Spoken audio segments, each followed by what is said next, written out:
자, 여러분, 그러면 오늘의 하이라이트 바로 시작하겠습니다. 큰 박수로 두 분 모시겠습니다. 환영합니다.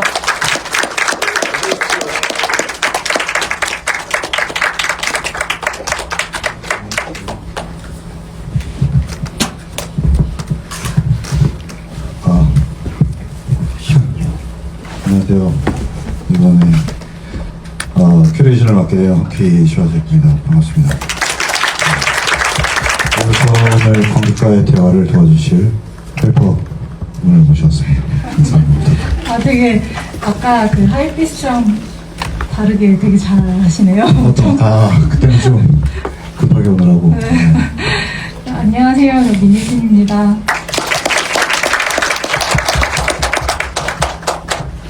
일단 뭔가 이렇게 가까이서 지휘하는 건 처음인 것 같아요. 전 해봐서. 그러니까 그래갖고 선배님으로서 제가 좀 도움을 얻고자 그렇습니다. 너무 바로 앞에 계시니까 되게 이상해요. 아, 근데 GV 진짜 많이 하셨잖아요. 최근에 많이 한 건 아니고 최근에 몇 회를 했는데 그때는 그냥 조금 멀리 계셔서 그랬나? 그냥 아무렇지도 않았는데 오늘은 꽤나 뭐랄까 얼굴이 다 보이고. 네, 저를 이렇게 좀 원망스럽게 쳐다보고 계시는 일단은 저는 좀 걱정을 했어요. 이게 영화를 끝나고 바로 이렇게 여러분들하고 이렇게 얘기를 한다는 게 결말이 참 제가 만든 건 아니니까 좀 그렇죠. 네. 제가 그래서 끝나고 아까 되게 미안하시죠, 이렇게. 굉장히 죄송한 마음이 듭니다. 일단.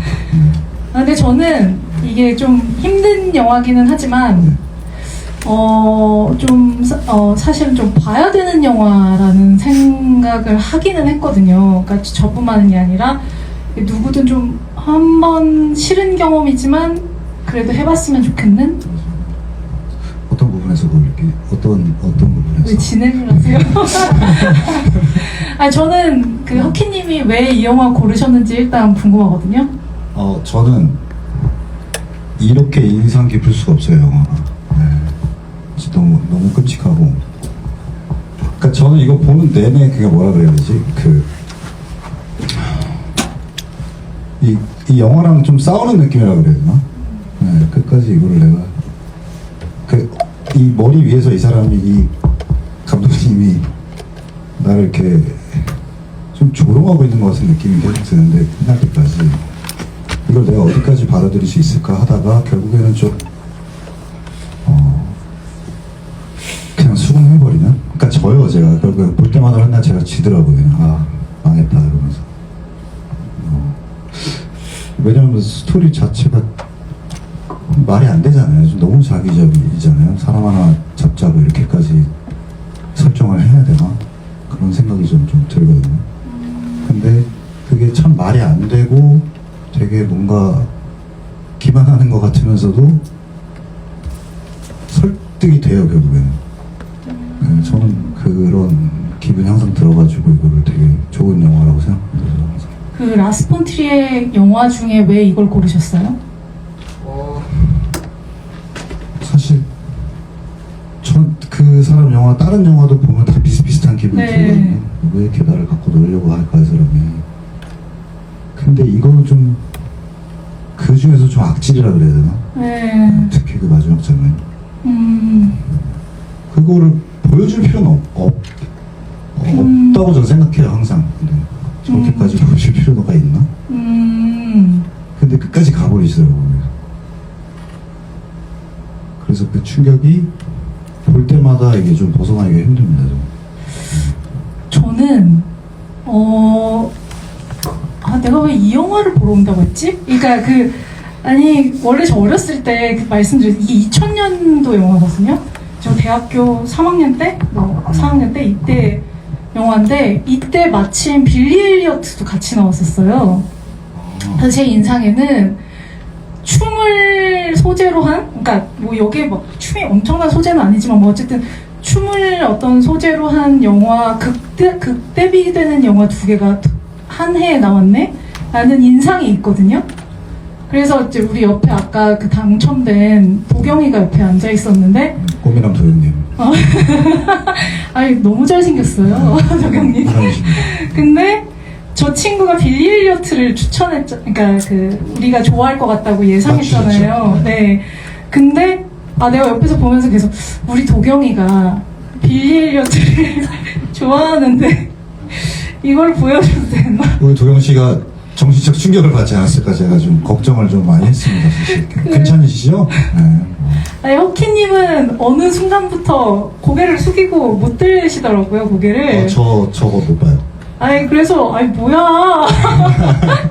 근데 저는 사실, 이제, 라스폰트리에 감독을 제 취향의 감독이라고 할 수는 없는데, 저는 전 세계에 한 명은 꼭 있어야 되는 감독이라고 생각하는 사람이거든요. 완전 맞는 것 같습니다. 네, 왜냐면은, 저는 솔직히 이 영화가 자기적이라고 생각하지 않아요. 왜냐면 저는 되게 비슷한 경험을 너무 극한으로 겪었기 때문에 저는 2000년도에 저 영화를 사실 좀 원래 비욕을 너무 좋아해서 보게 됐거든요. 네. 근데 그 약간 집에서 봤었고 극장에서 안 봤고 보다가 약간 끊으면서 계속 봤단 말이에요. 좀 이렇게 그때랑 느낌이 저는 지금 보면서 굉장히 다르다라고 생각했는데 그때는 저도 약간 이렇게 조금 봤었던 것 같아요. 근데 이제 저는 라스폰트리에 감독의 영화를 한 번은 극장에서 봐야 된다고. 왜냐면은 저는 이제 뭐 도그빌이나 아니면 뭐 멜랑콜리아나 아니면은 뭐 브레이킹 더 웨이브였나? 맞죠? 그런 거 다 그냥 그 컴퓨터로 봐가지고 맥으로 봐서 네. 좋죠 그렇게 봐도. 아니 그래서 한 번은 극장에서 보고 싶어서 이제 보게 됐는데 마침 뭔가 제가 어떤 그런 큰 사건을 겪고 보게 되니까 이게 너무 현실적으로 다가오는 거예요. 그렇죠. 그래서 저는 너무 현실적이어서 이전에 봤었을 때랑 감상이 완전히 달라졌어요. 뭔가 좀 더 현실적으로 다가옵니까? 현실적이다 못해 약하다. 약하다. 네. 역시. 이전에는 되게 세다고 생각했었던 영화인데 생각보다 왜 이렇게 달라졌지? 제가 굉장한 분이라고 지금 생각하고 있네요. 근데 어쨌든 저는 사실 이 영화에 대해서 그리고 라스폰트리에 감독에 대해서 할 말이 엄청 많은 사람이기는 해요. 근데 저는 허키님 그 영상, 무비랜드에서 만드셨던 처음 영상을 네네. 보고 원래 저희가 사실 모르는 사이잖아요. 네, 오늘 처음 봤습니다. 네. 오늘 처음 뵙고 우리 보자마자 1분 만에 하이피스트 무슨 영상을 찍었고 아직도 그쵸. 지금 그거 뭐 한 건지 잘 모르겠어요. 이렇게 보는 것도 아니고 이렇게 앉아가지고 마치 알고 있던 사이처럼 그렇게. 그래서 사실 허키님에 대해서 그냥 이렇게 미디어에 노출된 내용으로만 봤잖아요. 네. 뭐 허간민 찍으셨던 씨. 와주셔서 너무 감사해요. 민경님이 오셨는데 네, 저도 되게 잘 보고 있어. 너무 재밌게 봐서 네. 진짜 웃긴 게 나 GV 한다고 오라 그랬더니 안 온대요 맨 처음에는. 근데 게스트를 딱 설명했더니 내가 널 보러 거기를 왜 가냐 이러면서 당연히 이건 와야지 이렇게 저도 너무 뵙고 싶어요. 말을 확 바꾸더라고요. 그래가지고 와 진짜 너무하네.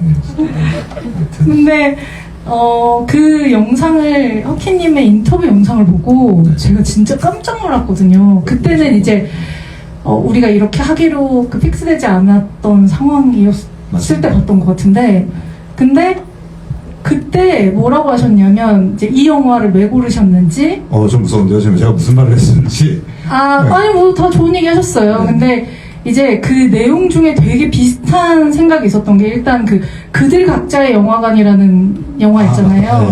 그게 이제 칸네 영화제 60주년 기념으로 만들었던 이제 영화인데 거장들이 그 영화에 대한 자기 소회를 3분 정도로 이렇게 다 짧게 필름을 만들어서 그걸 이제 옴니버스로 만든 영화인데 이제 그 영화를 제가 되게 좋아하는데 그 얘기를 하시더라고요. 그래서 저는 사실 이제 그 제가 추천 영화에 원래 그들 각자 영화관이 있었어요. 근데 이제 그거는 뭐 저작권 뭐 그런 맞아요. 예. 문제로 안 된다고 하셔가지고, 근데 아이러니하게도 그 영화에 이제 많은 감독들이 이제 만들어서 출품을 했잖아요. 네. 근데 그 감독들 중에 제가 좋아하는 감독들이 너무너무 많았는데, 맞죠. 예. 근데 전 라스 폰 트리에 관심이 없었거든요. 네. 근데 그 영화 안에서 연출한 3분짜리 라스 폰 트리에 감독의 영화를, 그러니까 그 필름을 보고 제가 엄청 관심이 생긴 거예요. 제일 마음에 들었었어요. 그게 제일 마음에 네. 드셨다고요? 혹시 그거 보신 분 있나요, 여기? 나중에 한번 보세요. 그 굉장히 특이한 픽이거든요, 지금 이거. 제가 듣기에는 제정신이면 고를 픽이 아니거든요. 이거는 아니, 그 굉장히 특이한 픽이에요. 왜냐면 왜죠? 네.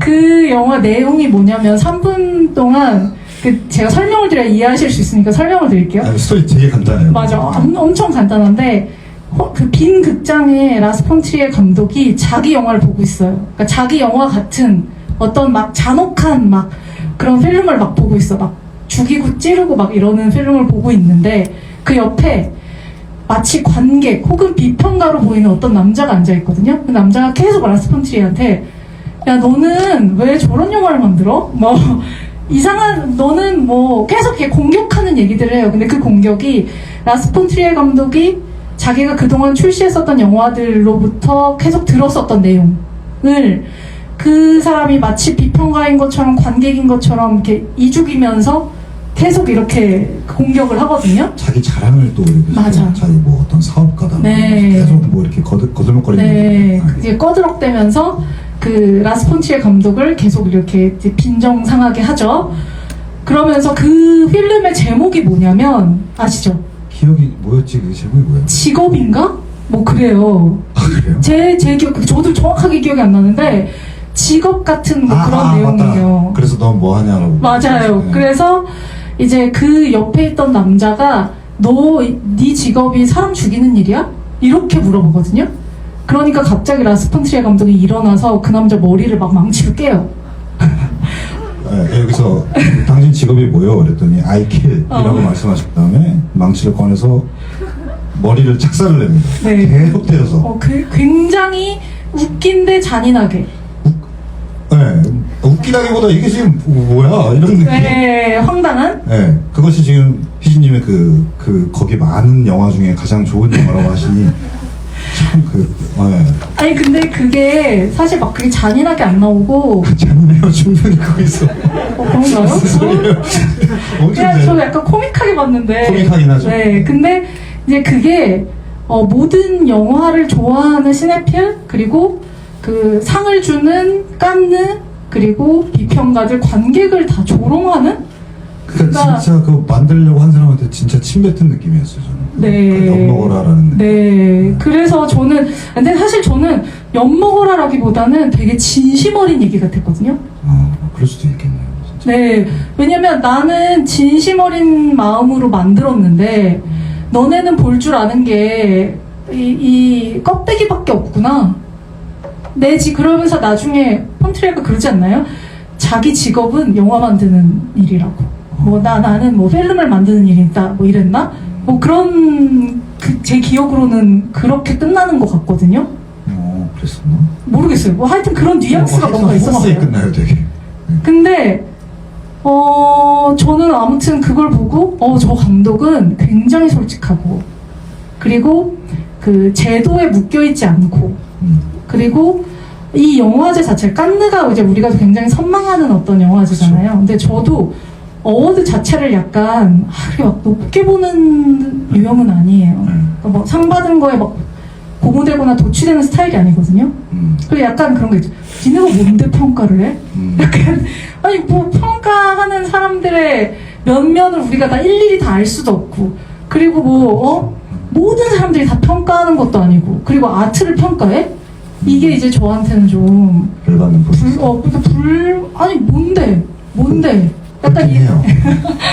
근데 이제 권위가 있는 그 영화제에서 그걸 이제 막 되게 트리뷰트 하기 위해서 만들어달라고 한 어떤 필름에 이렇게 과감하고 솔직한 그리고 한 번쯤 생각해볼 만한 근데 그게 초대된 주인공이 하는 건 굉장히 멋있는 일, 그리고 이제 그걸 또 되게 멋있게 그리잖아요. 그 짧은 필름에서 극단적으로. 네, 멋있죠. 본인이 직접 출연을 하시죠. 네. 주인공은. 저는 그런 게 너무 이 사람 영화 꼭 봐야 되겠다. 원래 그 전에 제가 아마 브레이킹 더 웨이브를 아마 봤었던 것 같은데, 아무튼, 이 사람은 되게 좋은 감독이 맞다. 막 이랬었던 것 같아요. 그 영화 천재죠, 완전히. 네. 완전히 그렇고, 머리를, 제가 이거를 오랜만에 다시 보면서 느꼈던 게, 감독님이 참 악역의 머리를 작살내는 걸 좋아하시는구나. 맞아요. 그래서 카타르시스가 있어요. 아니, 저기서도 이제 비일의 머리를 이렇게 사정없이 내리치는데, 이쪽이 좀 좀 취향이신가 이런 생각도 들고. 근데 그게 장님이어서 또 그 잔혹함이 뭔가 약간 이해가 되거나 혹은 물타기가 되는 경향도 있잖아요. 그러니까 굉장히 잔인한데 사실 이 여자는 눈이 보이지 않기 때문에 이럴 수 있다 라는 어떤 또 살짝 면죄부도 있거든요. 눈이 안 보이는 것 치고 되게 정확하게 표현하시긴 했어요. 사실 보이니까. 굉장히 정확하게 조절했어요. 근데 아무튼 저는 이제 그 영화에서 대단한 인상을 받았어서 이제 그 뒤로 이렇게 이제 몇 편의 영화들을 보게 됐는데, 사실 이제 지금 얘기하는 거 보면 제가 추천한 영화가 아닌데 마치 제 취향의 영화처럼 저는 설명하고 있고 되게 네. 거부감 드는 분처럼. 저는 되게 좋아하면서도 아주 불편해요. 네. 불편하죠. 누구나 불편. 근데 저는 제일 좋아하는 감독은 라스 폰 트리에입니다. 아, 진짜요? 제일 좋아해요. 저는 아니에요. 제일 좋아하는 영화가 이 감독 중에 있진 않은데, 네. 전 따로 있긴 한데, 이게 제일 좋아하는 감독이라고 말할 수 있어요. 왜냐면 사람 자체로서 제가 되게 흥미로워하는 사람이라서, 좀 보다 보면, 아무리 봐도 이 사람은 좀 진짜 미친 것 같다라는 생각을 계속 하게 되더라고요. 그러니까 저는 솔직히 미친 것 같다라는 것보다는요, 저는 라스 폰 트리에가 되게 순수한 사람 같거든요. 그 순수함이 좀 지나쳐가지고 진짜 돌았나? 이런 생각이 저는 가끔 가더라고요. 그리고 영화마다의 메시지가 엄청 분명하잖아요. 네. 그러니까 저는 사실 아까 하이피스트에서 우리한테 질문했었을 때 이 영화를 이동진 평론가님처럼 한 줄 평을 해달라는 거예요. 나 이런 거 해본 적이 없어가지고 갑자기 너무 당황스러워서 머릿속이 하얘지고 항상 그게 제일 나는 어렵더라고. 한 줄 평을 어떤 놈이 먼저 시작했을지 저는 참 누가 먼저 시작했길래 이렇게 한 줄 평을 계속해야 되는 건지 모르겠으나. 그래서 제가 머리가 막 안 돌아가가지고 그냥 대충 얘기했는데, 제가 보다가 한 줄 평이 그냥 빡 생각이 나는 거예요. 어떤 거죠? 약간 진짜 극도의 해체주의 미학. 해체주의? 그러니까 저는 사실 이 영화가 모든 것들을 해체하고 있다고 생각하거든요. 그쵸. 해체. 그러니까 예를 들면 제가 사운드 오브 뮤직을 엄청 좋아해요. 근데 그 뮤지컬 영화를 원래 별로 안 좋아하는데, 저 라라랜드 안 좋아하거든요. 근데 사운드 오브 뮤직을 어렸을 때 너무 재밌게 봤고 노래가 너무 아름다워서, 특히 여기 계속 나왔던 그 My Favorite Song? I think. 그러니까 그 노래를 되게 좋아하는데, 이제 이 영화에 나오는 내용과 그 노래 가사가 굉장히 상반되잖아요. 맞아요. 근데 이제 이 라스 폰 트리에 감독이 또 그 까트린 드네브를 썼잖아요. 그래요? 아줌마 있잖아요. 제일 친한 아줌마. 캐시. 역할에. 맞아요. 그분이 이제 쉘브레 부산이나 이제 되게 유명한 뮤지컬 여왕이었잖아요. 되게 그러니까 엄청 그리고 곱게 생기셨는데 이 영화랑 되게 안 어울리는 외모거든요. 맞아요. 근데 사실 이제 트위스트가 되게 여러 방면에서 보이는 거예요.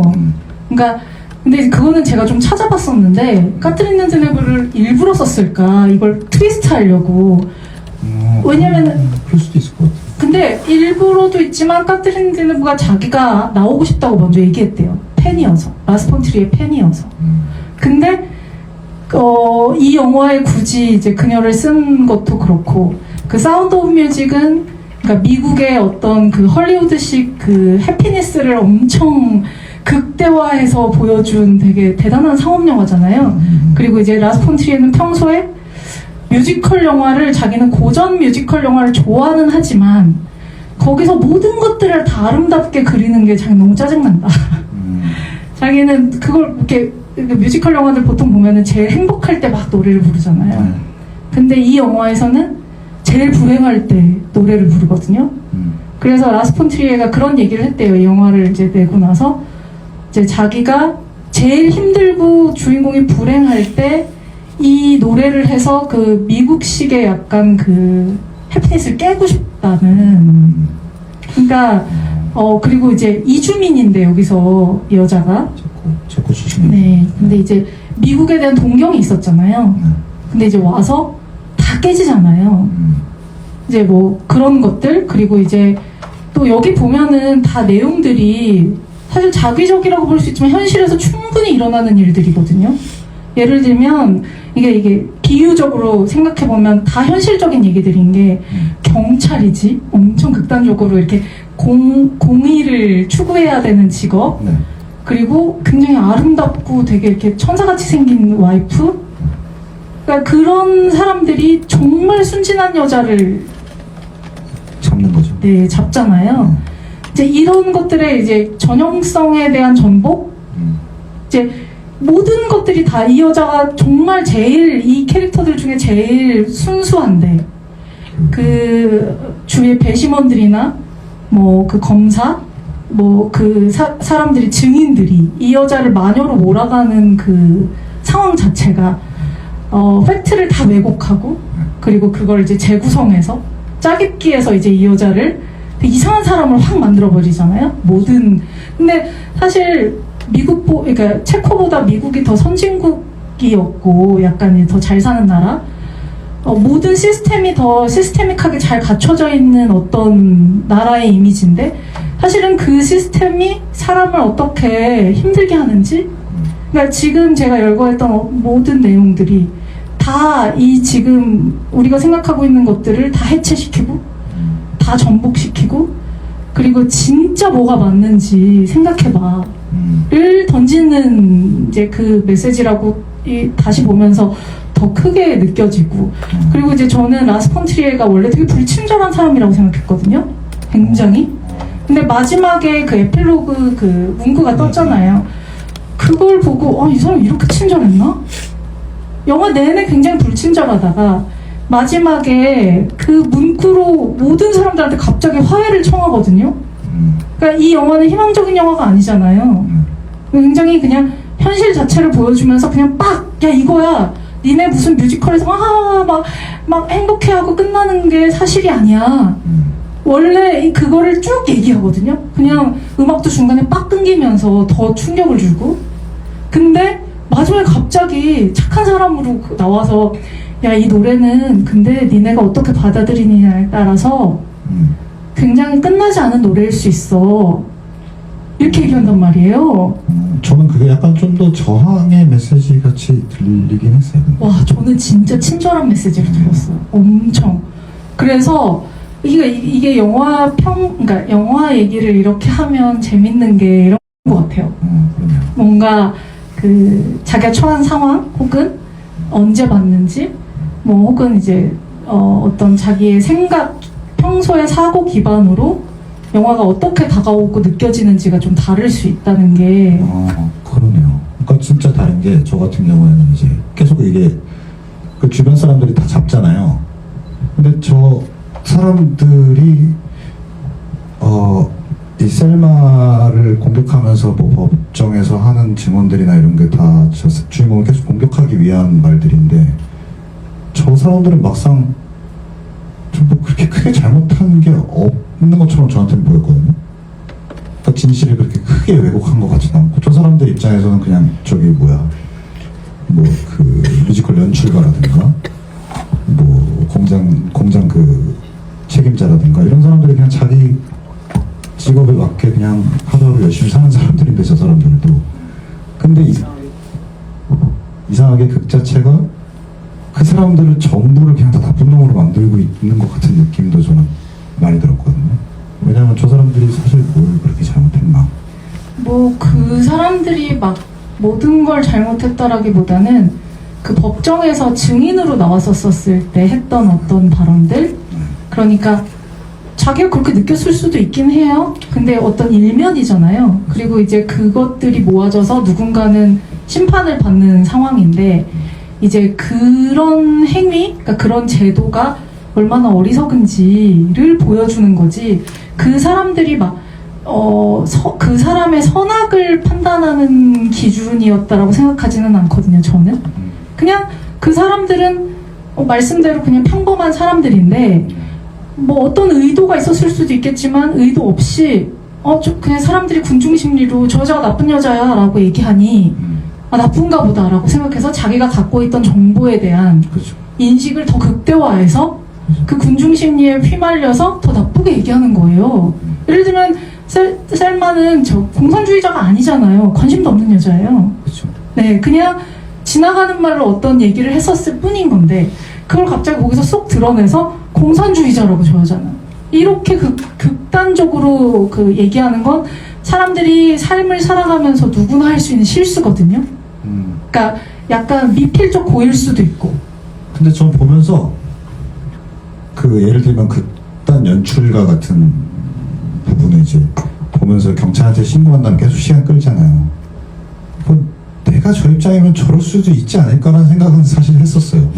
내가 그러니까 이 사건의 내막을 전혀 모르고 저 사람이 누군가를 죽였다는 소식만 들었으면은 뭐 공익을 위해서 저럴 수도 있지 않나 이런 생각을 했어요. 근데 너무 이 극에서 셀마라는 인물 자체를 되게 어떤 이상적인 어떤 한 사람으로 이렇게 보여주기 때문에 저 사람까지 다 나쁜 놈처럼 보이게 되는 느낌? 그게 되게 특이한 부분이었어요. 영화를 보면서 되게 저게 왜 되게 나빠 보이는데 저 사람은 이 그 안에서 굉장히 나쁜 악역인데 사실 저 사람 자체가 그렇게 지금 잘못한 게 있나 이런 생각이 계속 들더라고요. 어떤 캐릭터요? 극단 연출가라든지 그리고 뭐 그 법정에서 그렇게 증언하는 사람들 뭐 실수라고 말씀하신 것처럼 나라도 저런 어떤 조금 편향된 말을 할 수도 있지 않을까? 저 상황이 되면. 근데 그거를 감독이 그 사람들이 나쁜 사람이다라고 규정하려고 저런 연출을 한 게 아니라, 그건 아니겠죠. 네, 그냥 우리가 무심결에 하는 어떤 그 생각 없는 어떤 행위들이 축적이 되면 굉장히 그 이상한 나비 효과로 생겨날 수도 있다. 사회라는 건. 그리고 그 결국에는 그런 무심함이 만들어내는 어떤 예상치 못한, 예기치 못한 되게 그 이상한 일면이 있어서, 사실 이제 저는 그런 사회의 어떤 사실 있죠. 그 현상이 사실이잖아요. 그런 사실을 그냥 되게 직관적으로 그냥 딱 보여주는 것 같았거든요. 야, 거울 보여주면서 거울 치료했잖아. 야, 이거 니네야, 니네. 니네 한번 니네인 것 같다라고 생각 좀 해볼래? 라는. 그래서 친절하다고 느꼈던 이유가 마지막에, 사실 저는 이제 이 영화는 원래는 처음에는 희망이 없는 것처럼 막 이렇게 끌고 가잖아요. 그 끝까지. 그리고 막 그 죽음을 맞이하는 프로세스 자체를 너무 적나라하게 되게 힘들게 보여주잖아요. 근데 마지막에 그래서 이제 그렇게 끝나는데 세상은 이런 거거든. 이렇게 족 같은 거야. 이렇게 팍 던진 다음에 근데 이렇게 근데 이게 끝나지 않은 노래라는 걸 굳이 그렇죠. 자기가 직접 굳이 끝나지 않았다. 그거는 뭐냐면, 야, 너희 거울 치료 하려면 니네가 이 영화 끝난 다음에 생각해봐. 그러면 희망이 있어. 그러니까 이 감독이, 저는 그래서 모든 영화들을 봤었을 때 다 그 세상에 대한 자기 불만을 되게 그 거칠게, 그렇지만 고급스러운 아트로 대단히 잘 표현하는 사람이다 라는 생각을 해요. 그러니까 그 도그빌도 그렇고 멜랑콜리아도 그렇고. 저는 ним포매니악 별로 안 좋아하신다고 했는데, 네, 그건 안 좋아한다고 포기했어요, 보다가. 저는 그냥 끝까지 다 보긴 했는데 이렇게 재미가 있지는 않았어요. 재미가 있지는 않았는데, 감독이 주는 메시지는 그러니까 항상 일관되잖아요. 그러니까 뭔가 그 세상의 부조리에 대해서 자기의 관점이 정확하게 있고 그것도 계속 거울 치료야. 그냥 야, 그 거기서 ним포매니악에서도 막 되게 우아하게 그 여자를 이렇게 뭐 치료해 주려고 이렇게 들어주던 사람이 결국에는 그 제일 나쁜 놈이잖아요. 근데 이제 그런 것들을 보면서 라스 폰트리에가 갖고 있는 사회를 바라보는 시선이 저는 트위스트, 그러니까 꼬였다라고만 생각되지는 않았고 보기 싫은 사람들은 이제 자기 보고 싶은 면만 보니까 이제 사운드 오브 뮤직 같은 것만 보는 사람들은 항상 이제 그렇게만 생각하는 거고 근데 이제 그거 보기 싫은 사람들은 아예 이런 거를 이제 터부시하면 근데 이게 사실 사회거든. 그런 모습을 보여주는 감독 같아서 그래서 저는 되게 유의미한 사람이다 이 사람은. 그렇지만 성격이 나쁜 건 맞는 것 같습니다. 시선님. 아무리 봐도 좋은 사람 같지 않아요. 왜냐면은 그러니까 방금 말씀하신 그런 것들을 저는 감독이 이제 배우들 대사를 통해서 좀 어느 정도 얘기한 것 같아요. 그러니까 피터 스톤에 나와가지고 뭐 왜 뮤지컬에선 왜 사람들이 갑자기 가만히 있다가 노래하고 춤추냐라고 주인공한테 물어보잖아요. 그것도 전 되게 재미있는 포인트였거든요. 저랑 평소에 하는 얘기가 똑같았어. 네, 왜 갑자기 나와서 노래하고 춤추는 거야. 보통 안 그러잖아 라고 주인공한테 얘기를 하잖아요. 그리고 그 사람이 굉장히 그 헌신적이잖아요 주인공한테. 근데 그 사람 입으로 마지막에 어떤 대사를 하냐면은 너 아들이 그렇게 될 줄 알았으면 왜 낳았냐라는 얘기를 그쵸. 이 사람한테 하필이면 시켜버린단 말이에요. 정말 너무하는 거 아닌가 이거는. 저는 그걸 좀 재밌는 사람이라고 봤는데. 그렇죠. 현실에 진짜 그런 사람이 있어요. 눈치 없는 사람. 아니 그게 아니라 라스폰트리에. 라스폰트리에. 그걸 말씀하신 것처럼 굳이 저 사람한테 시키고 연출을 저런 식으로 하는 게 정말 괴팍한데 저는 너무 개박해요. 못된 사람이 아니라 나쁜 사람이 오히려 라스폰트리에는 좀 착한 쪽에 있지 않나? 저렇게 사회에 대한 시각이 저런데 저게 못된 사람일 수는 없을 것 같고 단 그게 너무 괴팍하게 표현되니까 맞아. 그냥 사람들이 좀 불편한 건데 그렇죠. 네 근데 이제 아름답게 말해주는 감독들은 너무 많으니까 많죠. 그래서 저는 아까도 말씀드린 것처럼 한 명은 세상에 존재하면 좋겠다 저런 맞아. 사람이 뭐 오해하지 마세요. 저는 뭐 성격 안 좋다고 그러는데 저 좋아해서 하는 말입니다. 그래서 그런 면이 참 좋다라는 그러니까 거예요. 이분이 좋아하시는 감독님이에요 그분이 그런 면이 참 좋다. 근데 진짜 이상하다 너. 이런 맞아요. 네. 좀 근데 고맙기도 해요 저는 저 감독이 뭐 실제 성격이나 이런 건 우리가 모르죠. 대충 알 것 같아요 저. 뭐 하여튼. 그렇지만 그러니까 뭔가 사람들을 대신해서 혹은 소심한 사람들의 그 카타르시스를 만들어줄 수 있는 어떤 매개의 맞아. 역할을 해주는 것 같아서 좀 속이 시원한 부분이 있어서 되게 이제 뭐 이상한 표현이면 귀한? 완전 귀하죠. 네, 그런 감독이지 않나. 맞아요. 그리고 항상 굉장히 도전적입니다. 네. 모든 부분에 있어서 참 도전적이시고. 전 그리고 미학적으로 너무 아름다운 것 같아요. 그러니까 필름을, 그러니까 왜 그 도그마 95라고 뭐 자기들 이제 그 라스폰트리에가 막 객기로 막 이제 약간 주접. 약간 뭐 영화는 이래야 돼 해가지고 막 이렇게 한단 말이에요. 뭐 이게 집단 이게 자기 마음 통하는 이제 감독들끼리 이제 야 우리는 영화 이렇게 찍자 이렇게 하지 말자. 뭐 제가 좋아하는 감독들이 그런 짓을 잘 많이 해요. 근데 뭔 말인지 너무 알겠고 이해되는데 이제 이 영화에서 핸델드로 그래서 다 찍잖아요.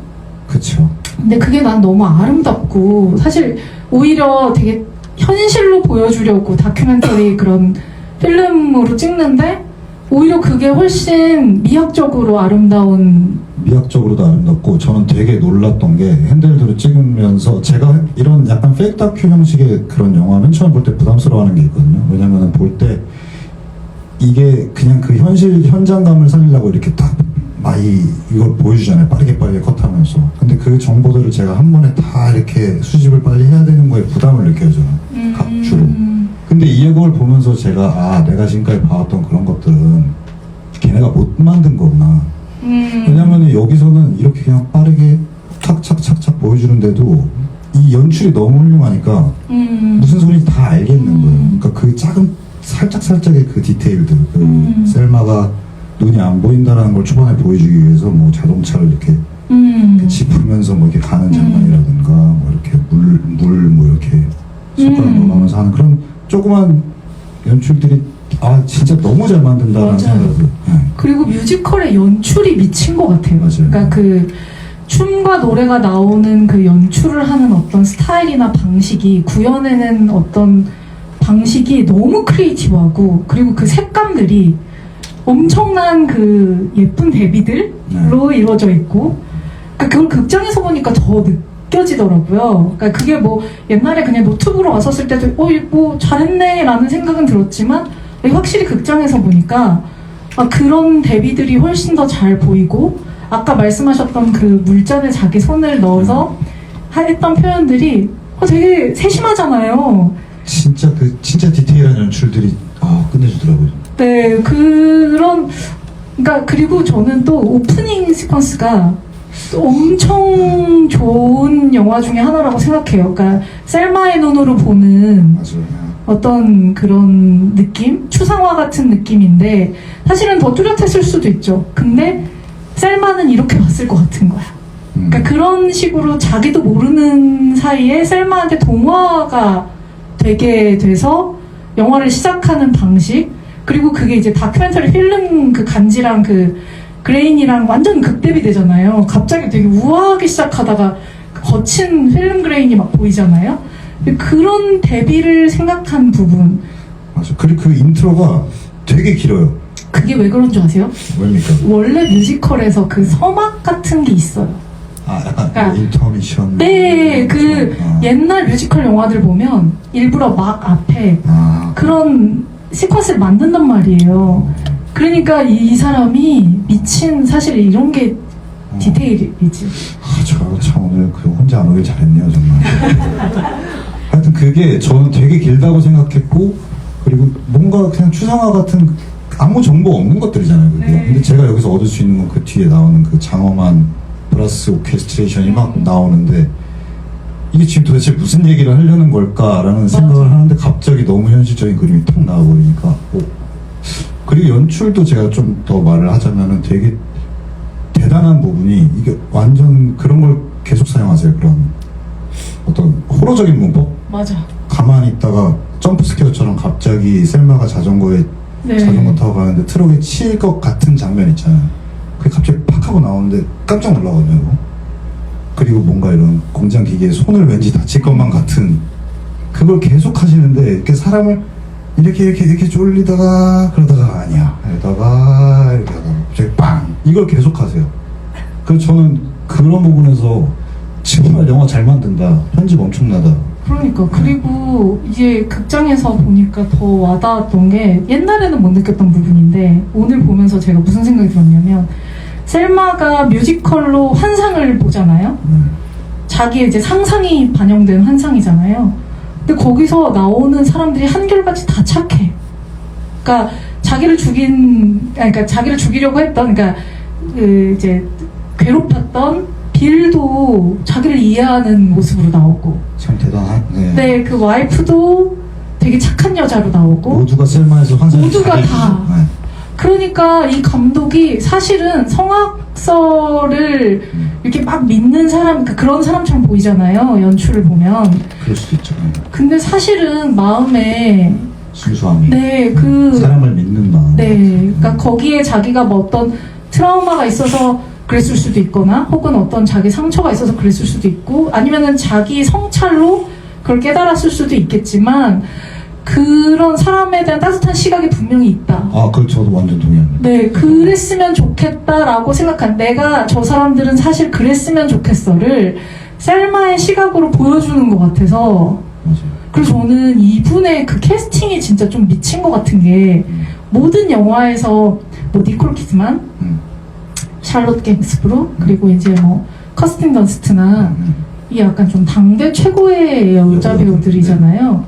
근데 그 여자 배우들한테 굉장히 그 잘 어울리는, 그러니까 비옥도 사실 되게 어린아이 같은 얼굴을 갖고 있거든요.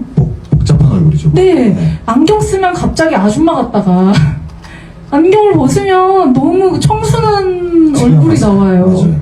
그래서 저는 어렸을 때 비옥을 왜 좋아했냐면 완전 아기 때 비옥 무슨 비엔날레인가 뭐 박람회 같은 데 갔다가 비옥의 뮤직비디오를 엄청 크게 보고 완전 매료됐었는데 비옥이 아기 호랑이 같다라고 생각했거든요. 정확한 표현이십니다. 네, 약간 그 관상이 진짜 느낌이 약간 아기 호랑이 같잖아요. 네.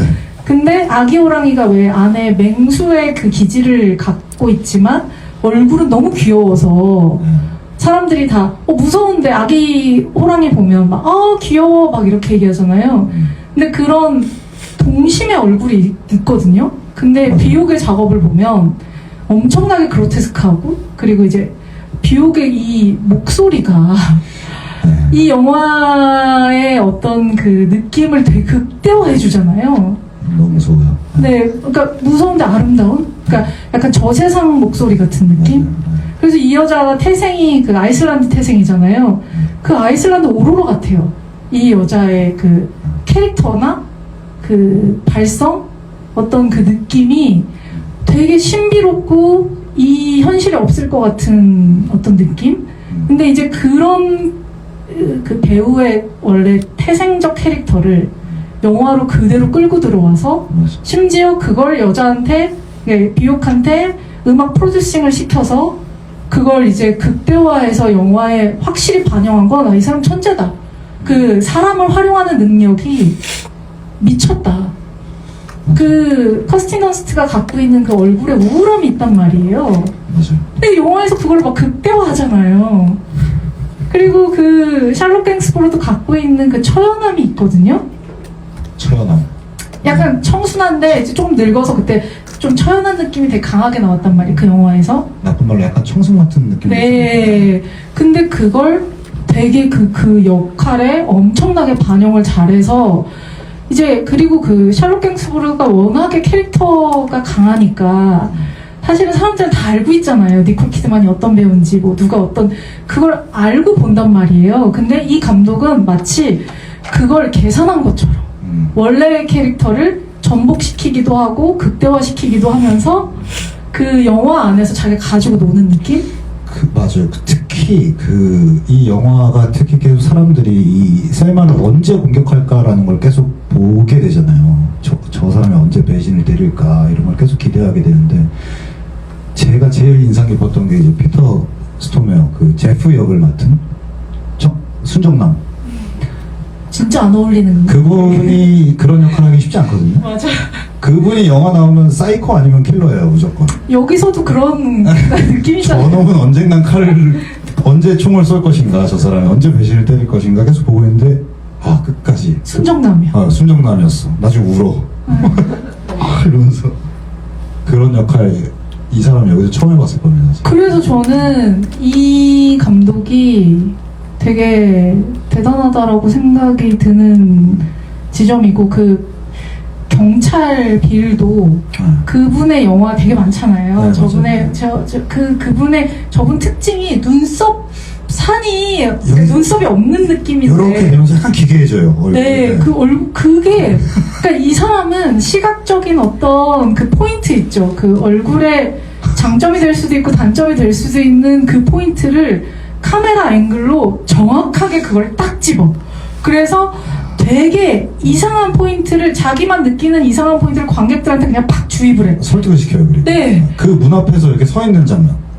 그 나간다 그런 되게 크리피한 장면 있죠. 나간다 그런 다음에 맞아요. 다 이렇게 서 있고 이렇게 보고 있는데 그 눈썹이 이렇게 움직이면서, 아니 어떻게 저런 표정을 짓지 사람이. 저는 그 생각을 약간 했거든요. 인형 같기도 하고 뭔가 굉장히 불쾌한 그림을 보는 그런 느낌이라고. 그러니까 그 왜 공포 영화에 나오는, 옛날 외국 공포 영화에 나오는 기괴한 인형 같은 느낌이 있다니까요. 맞아요. 그거 근데- 어떻게 연기 하나로. 근데 그거를요, 조명을 진짜 잘 쓴 거예요. 그러니까 조명을 너무 잘 때려서 그 눈썹 산이, 그러니까 눈썹 이 골 있잖아요. 서양인들은 이게 네. 깊잖아요. 근데 그 골을 더 극대화해서 그 씬을 그냥 딱 이거는 각을 잡고 만들었다니까요.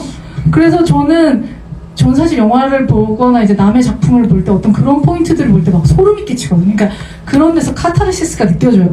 아, 저 사람이 무슨 생각을 하고 저걸 넣었는지가 너무 느껴질 때 그냥 약간 경탄? 아, 이 사람은 세상에 꼭 필요한 존재야. 이거 하나만, 아이고, 이상한 발언도 하고 해서 욕도 많이 먹고 막 이랬잖아요. 저 진짜 그런 것도 좋아해요. 그러니까, 아니, 뭐, 저도 싫어한다는 건 아닌데, 왜냐면은 저는 그 사람의 어떤 의도를 알겠거든요? 저도 완전히 알겠어요. 영화를 보면 그 사람 의도를 알겠어. 그냥 어린아이 같이 말한 건데. 그냥 해본 거예요. 네. 그럴 수도 있지, 사람이. 맞아, 그러고 나서 그 다음 영화제 때 또 그 티셔츠 막 써서 막, 그래, 씨, 어쩌라고 막, 이렇게 나오잖아요. 근데 본인 그거 진짜로 상처받았다고 하더라고요. 그렇겠지. 왜냐면은 이게 왜곡됐으니까. 몰랐으니까. 나 약간 그 개그 실패한 느낌인데, 지금. 맞아요. 근데 돌이킬 수가 없는 거예요, 지금. 근데 그거 개그 실패했다고 자기가 막 티셔츠에 써붙여가지고 다음에 억울하니까 막 입고 나오고 막 이런 게 좀 저는 이해가 되는 캐릭터라 이제 그런데 아무튼 이제 이 영화에서 원래 그냥 불편한 영화였는데 그래도 라스펀트리니까 의리상 극장에서 봐야지 했던 그 묵은 숙제를 해결하러 사실 온 거였는데 되게 뜻밖의 더 큰 수확이 엄청 있어서 지금 얘기를 들으면 저도 딱 그 생각이 드는 게 이게 따뜻함이 있었구나라는 거는 저도 지금 얘기를 들으면서 다시 좀 생각하게 되네요. 저는 이번에 볼 때는 진짜 완전 따뜻함으로 봤어요. 빛의 영화로 봤어요. 이게 골든하트 트릴로지인가 해가지고 원래 이게 그거래요. 덴마크 그림책 같은 내용이라고 하더라고요. 이게 어떤 진짜 전래동화 같은. 그래서 이 캐릭터 자체가 사실은 이렇게까지 클리셰 덩어리잖아요. 사실 완전 무슨 신데렐라 같은 뭐 잘못한 거 하나도 없는 완전 이노센트한 사람이 계속 어떤 피해를 받는 이런 내용 그런 거라고 하더라고요. 뭐 자세하게는 모르겠지만 이제 그게 이거를 이제 셀마가 자기를 희생해서 아들을 살리잖아요. 근데 이게 약간 단순 모성애가 아니라 굉장히 복잡한 메시지가 있는 것 같아. 그러니까 이게 인간이 사회에서 그러니까 이거를 조금 되게 시니컬하게 보잖아요. 이거를 되게 시니컬한 시각으로 보면 이게 좀 설명하기가 조금 어렵기는 한데 그러니까 저희가 하는 일이요. 세상 사람들의 두뇌를 살짝 마비시켜주는 일이거든요. 그런 건가요? 네. 저는 그렇다고 생각해요. 그러니까 삶이 살아가기가 너무 팍팍한데 그냥 살짝 이렇게 주입시켜주는 거예요. 합법적 뭐 그런 거 있잖아요. 마법 같은 거. 네. 그냥 이게 약간 현실을 살짝 잊게 해주는. 좋죠. 네. 근데 셀마는 여기서 너무 그 사회에 그걸 안 해요. 저항을 안 해요. 그러니까 그걸 다 받아들이고 그냥 사실은 세상이 그 미디어가 사람들한테 주입하는 그 시각이 저는 그러니까 그 되게 무섭거든요. 예를 들면 옛날에 시대가 다 지나고 나서 전두환 시대 때 뭐 무슨 그 3S 막 있었잖아요. 네, 그 당시 사람들은 몰랐을 거예요. 근데 지나고 나서 사람들이 비판적으로 일부러 사람들 단순화하려고 막 저렇게 주입했다라고 얘기하잖아요. 근데 그게 사실 그 사람들의 삶을 이렇게 조금 이렇게 하기 위해서 이게 약간 이데올로기적 시각이 있다라고 저는 좀 생각을 했거든요. 그러니까 그러려고 이제 너무 좋은 생각만 하면 사실은 그러니까 너무 거기에만 빠져 있으면 현실이 어떤지 정확하게 직시가 안 되고 그리고 방어도 안 되고 공격도 안 되고 아무것도 안 돼. 결국에는 그러다가 이 여자는 죽는 거예요. 남들에 의해서. 사형당할 때도 자기 너무 무서워하는데 사람들이 막 묶어서 막 하잖아요. 근데 저는 그런 것들이 약간 이게 너무 그 밝음과 환상에 천착하려고 하는 이 여자는 어쩔 수 없지. 너무 힘드니까 그렇게 해서라도 자위를 해야지. 그렇지만 너무 거기에만 매여 있어도 사실은 되게 무기력한 존재가 될 수밖에 없다. 저는 감독이 분명히 약간 그런 메시지를 약간 이렇게 밀어넣어주는 것 같은 느낌이 모르겠어요. 오늘 보면서 이 수동성이 이게 약간 너무 이 여자는 거기에 빠져 있었어를 막 되게 강조해주는 느낌으로 저는 좀 다가왔거든요. 약간 좀 저렇게까지 착하면 좀 그렇다라는. 아니요, 착한 게 아니라 외면이에요, 이 여자가. 아, 현실을 도피했어. 배타적으로 그냥 저런 거는 난 몰라 이런 느낌이에요. 아니, 왜냐면 이 여자는 물론 이 장애가 있지만 장애가 있어도 되게 적극적으로 저항하는 류들도 있단 말이에요. 근데 이 여자는 다 순응해요. 다 그냥 받아들이면서 그거를 자기 환상으로 치환을 해버려. 그러니까 자기가 그냥 계속 눈을 감고 어디서도 계속 찾고 오히려 소리가 안 들리면 막 불안해하잖아요. 그러니까 이게 마치 어딘가에 되게 이렇게 환각처럼 매달려 있던 의존하던 사람이 그 의존성 뭔가를 거세하면 갑자기 막 이렇게 불안해지는 거야. 근데 저는 이게 자기 위안이라는 거가 인생을 힘들게 사는 인생을 살기 위해서는 필요하다라고 생각은 하지만 너무 거기에 매달려 있으면 그러니까 왜 덕질을 해도 현생을 살면서 덕질을 해 이렇게 되는 것처럼 이렇게 너무 그 인생을 한 면만 좋은 것만 바라보고 가려고 해도 문제가 많다. 사실은 모르겠어요. 이제 이 감독이 뭐 어디까지 얘기하고 싶었는지 저는 잘 모르겠지만 그런 어떤 균형감 같은 것들이 되게 중요하지 않나? 왜냐면 저는 계속 이 영화를 오늘 보면서 그 거울 치료의 어떤 관점으로 계속 보게 됐거든요. 그냥 자연스럽게 그게 보여지더라고요. 그냥 그러다 보니 약간 저 감독의 빙의에서 한번 생각을 해봤거든요. 아까 영화를 보다가. 근데 이 감독이라면 그런 반이데올로기성 어떤 메시지가 있지 않았을까. 왜냐면은 사회가 영화나 어떤 문화로 계속 주입하고 있는 어떤 허구의 환상들이 있단 말이죠. 자기도 그걸 하고 있지만 사실은 그것만의 세상은 아니야. 진짜 현실은 있어. 가끔씩 좀 돌아와라. 이게 밸런스가 있어야 자기를 지킬 수 있다에 대한 어떤, 모르겠어요. 그냥 저는. 좀 많이 동의가 되는 것 같아요. 왜냐면은 그 감옥 가서는 또 아무 소리가 안 나니까 이 사람이 그 뮤지컬 모드로 또 못 들어가요, 확실히. 네. 네, 그러면서 거의 돌아버리려고 그러죠. 네. 그래서 지금 이거는 라스푸틴이니까 그렇게까지 생각했을 것 같다.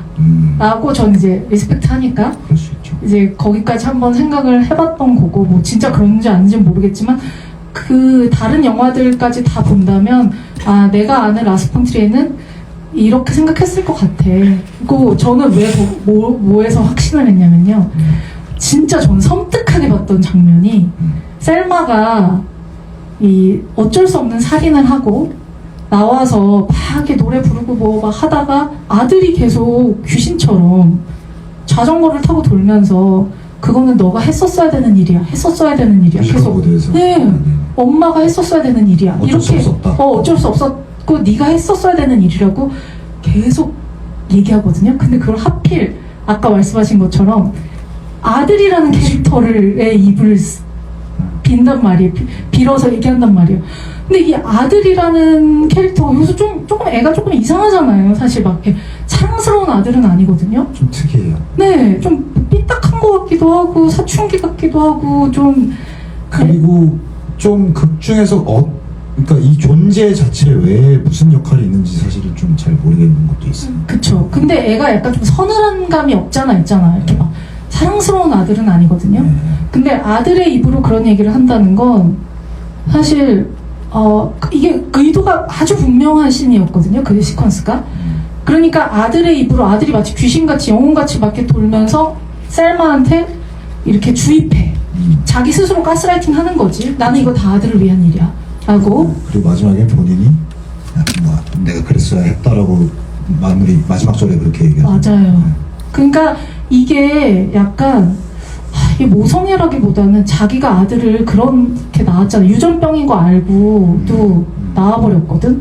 얘에 대한 기본적인 미안함도 있지만 그러니까 그걸로 자기가 순교하는 게 그게 이게 자기가 되갚음하는 거야 라는 그 자기 채무에 대한 그 인식과 그거를 이제 채무 이행을 해야 한다. 아, 그것도 되게 재밌네요. 이제- 그 마지막에 그 본인이 말하는 게 저는 좀 되게 솔직한 말이었다고 생각하거든요. 그냥 아기를 내 품에 안아보고 싶었다라는 말이. 그러니까 그게 사실은 이기심이잖아요. 그렇죠. 그러니까 이기심이라고 말하기 미안한 본능이지만 네. 그게 사실 이기심이거든요. 근데 이제 그게 이제 나는 이 캐릭터가 아니라 라스 폰 트리에가 그리고 싶었던 건 그냥 사람, 인간이라는 본질적인 어떤 대상을 놓고 봤었을 때 인간은 이렇게 이기심도 있고 심지어 자기 위안에 쩔어서 상황을 극단으로 치달아 놓고 자기 순교를 하면서 약간 자꾸 환상에 빠지고. 네, 그러니까 그렇게 자기 이제 현실 도피를 하면서 나중에 순교로 자기 위안으로 마무리해버리는 거야. 그러니까 이게 그래서 모성의 숭고함 이런 거보다 저는 약간 그 인간의 약간 어리석은. 네, 그러니까 어리석다라고 표현하면 너무 단편적이지만 네, 그거 말고는 더 좋은. 그쵸, 단어가 조금 생각은 안 어려운데 나지만 근데 약간 인간의 한계, 우매함. 네, 한계. 네. 그냥 문제를 직시하지도 못하고 그리고 자기 희생을 통해서 뭔가 이렇게 하려고 하지만 해결을 아무것도 못하죠 사실. 그쵸. 근데 자기 마음의 부채는 넘겼잖아. 그런. 근데 넘긴 거예요. 없어진 게 아니라 아들한테 넘겼어. 왜냐면 아들은 자기 때문에 엄마가 죽었거든요. 그럼 평생 나 때문에 엄마가 죽었어라는 걸 또 안고 살아야 돼. 그러니까 저는 약간 그런 어떤 그러니까 이 사람들을 질책하고 싶은 마음 전혀 없고 감독이 바라보는 인간의 한계, 그러니까 인간이란 이런 존재야를 말하고 싶어하는 것 같아서 완전 설득당했습니다 지금. 그런 그냥 거 같네요 진짜. 그런 것 같아요. 그냥 뭔가 그래서 저는 이 감독이 그래서 더 대단하다라고 이제 여러 부분에서 그런데 대단하다. 이거를 어떻게 이런 식으로 그릴까? 연출을 잘하는 것도 사실 되게 어렵거든요. 아름다운 구성을 하고 크리에이티브한 어떤 그 연출을 하는 것만으로도 대단한 능력이란 말이에요. 왜냐면 대다수는 그렇게도 못하니까. 근데 그런 크리에이티브한 그 연출을 하면서 자기가 정확하게 전달하고 싶은 메시지를 굉장히 집요하게 모든 씬에 넣어서 끝까지 달려가고 심지어는 사조까지 붙이면서 야 내가 말하고 싶었던 거 이거거든? 꼭 알아야 돼. 막 이런 강박적인 어떤 걸 갖고 있는 게 대단하다. 맞아요. 이거는 그냥 단순하게 이게 비판도 많이 받았잖아요. 불행 포르노라고 뭐 이렇게 끝까지 사람 불행하게 하는 거 보여주면서 기분 뭐 나아지게 하는 뭐 그런 거냐 이렇게 욕도 많이 먹었는데 저는 그건 진짜 바보 같은 그거는 잘못된 평인 거고 생각이고. 오히려 사람들이 직시하기 어려운 현실을 그냥 빡 던져주면서 야 삶은 이런 거야. 그 대신에 희망을 얻으려면 너희가 삶이 이렇다는 걸 인정을 해야 돼. 그래야 개선이 되든 변화를 이룰 수 있으니까. 역시 진짜 그걸 한번 거쳐오신 분이라고. 전 지금도 거치고 있는 거예요. 저 지금도 ING예요 지금. 존경스럽습니다. 아니 존경이 아니라 내가 뭐 당하고 싶어서 당했어요. 그래도 그냥 어쩌다 보니 셀마처럼 어쩌다 보니 왜 나한테 이러지? 나는 셀마보다 개척 정신이 있으니까 좀 더 강하시죠. 네 씨가 아니거든 이렇게 나와서 그냥 얘기를 한 거고 나는. 그럼 제가 질문을 좀 몇 개 드리겠습니다. 혹시 뭐 그런 상황에서 현실 도피라든가 그런 걸 위해서 좀 셀마님처럼 잠깐 어디 갔다 오신다거나 뭐 이런 어떤 자기만의 그런 게 있나요? 저는 원래 성격이 현실 도피가 안 되는 성격인데 네. 잘 안 돼요. 근데 현실 도피를 하는 게 이런 거예요. 이런. 근데 저는 도피는 아니에요. 그냥 싸움을 잘 싸우려면 에너지를 얻어야 돼. 휴식도 필요하다. 네, 그쵸. 근데 놀기도 해야 돼. 그러니까 이런 균형감을 얻게 됐어요. 저 옛날에 뉴진스 하면서 이제 잘 나갔었을 때는 일만 엄청 막 했거든요. 저의 삶이 없었어요. 개인적인 삶이 없이 매일매일 일만 했어요. 그리고 일에서 기쁨을 얻었죠. 뭔가 하나, 역시 잘했어. 뭐 가끔 역시 나야. 그 정도에? 네. 근데 이제 막 거기에 도취돼서 막 살았는데 오히려 이제 분쟁과 너무 말도 안 되는 극도의 어려움을 겪다 보니 나도 살아야 되잖아요. 그죠. 그러니까 이제 이게 균형을 잡아야 되는구나. 내가 잘 싸우려면 예를 들면 잘 먹어야 돼. 뭐 잘 자야 돼. 뭐 물론 마음같이 처음에 쉽게 되지 않았어요. 근데 이게 너무 오래되니까 활짝 이게 훈련처럼 그 약간 무슨 군대에서 무슨 막 혹한기 훈련 이런 거 한다고 하잖아요. 많이 추워요 그거. 네. 그 약간 이게 그런 느낌인가? 약간 혹한기 훈련하면 어쨌든 요령도 생기고 그쵸. 다음번에 갈 때는 핫팩을 어디다 넣어야 다. 그러니까. 약간 그런 것처럼 내가 에너지를 얻으려면 좋은 사람들이랑 이렇게 자주 만나서 밸런스를 좀 맞춰. 내 밸런스도 맞추고 나의 삶의 그 목표와 그 지향점을 잃지 말고 이렇게 쭉 가야 된다. 너무 좋은 말씀이십니다. 좀, 네. 좀 그런 밸런스를 맞춰가면서 살아야 될 필요가 있는 것 같아요. 좀 이것저것 해보면서. 그게 어려움이 없을 때는 사실 몰라요. 진짜 모르고 되게 불균형하게 살거든요. 그러니까 이 어려움이 꼭 나쁜 것만 저 진짜 개족같죠 정말. 저 진짜 너무 싫은데 네. 너무 싫죠. 이 표현으로밖에 설명이 안 돼요. 계속 같다. 네, 근데 죽이고 싶고 막 이렇게 너무 힘든데 근데 어쩔 수 없다. 난 싸워서 이겨야 되니까 전력의 그 배치를 잘 해야 된다. 나의 그 힘을 잘 이렇게 안배를 해서 이겨야 되니까. 뭐 어쨌든 뭐 어떤 방식으로 이기든 그러니까 이긴다라는 막 이겨야자고 뭘 하는 게 아니라요. 매일매일을 잘 살면 된다. 라는 저의 약간 어떤 소박한 해법이 생겼거든요. 매일매일 잘 살면 언젠가 이루어지겠지? 약간 아시겠죠 여러분? 매일매일 시련을 이겨내려면 밸런스를 맞춰가야 합니다. 근데 이렇게 평탄하게 살면 모른다니까요. 아이죠. 뭐다 잘- 각자의 전쟁이 있겠죠.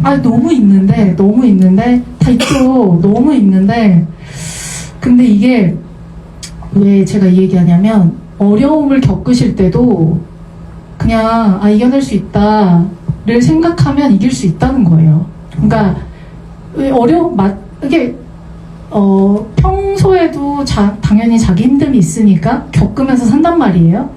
근데 어려움이 빡 오잖아요. 그럼 사람들 보통 멘탈이 나가요.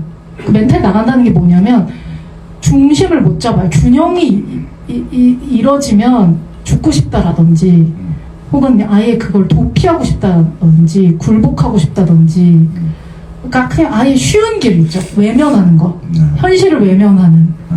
그 행위로 나아간단 말이에요. 쉽게. 근데 그렇지 않으려면 그러니까 제가 뭐 어려움을 겪었다고 무슨 잘난 척할 이유가 없잖아요. 그러니까 아무도 안 겪으셨으면 좋겠으니까.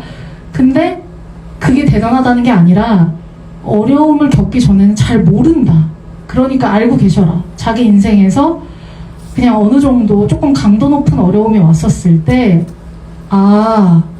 이거 약간 내가 여기서 밸런스를 잡으면 이겨낼 수 있다.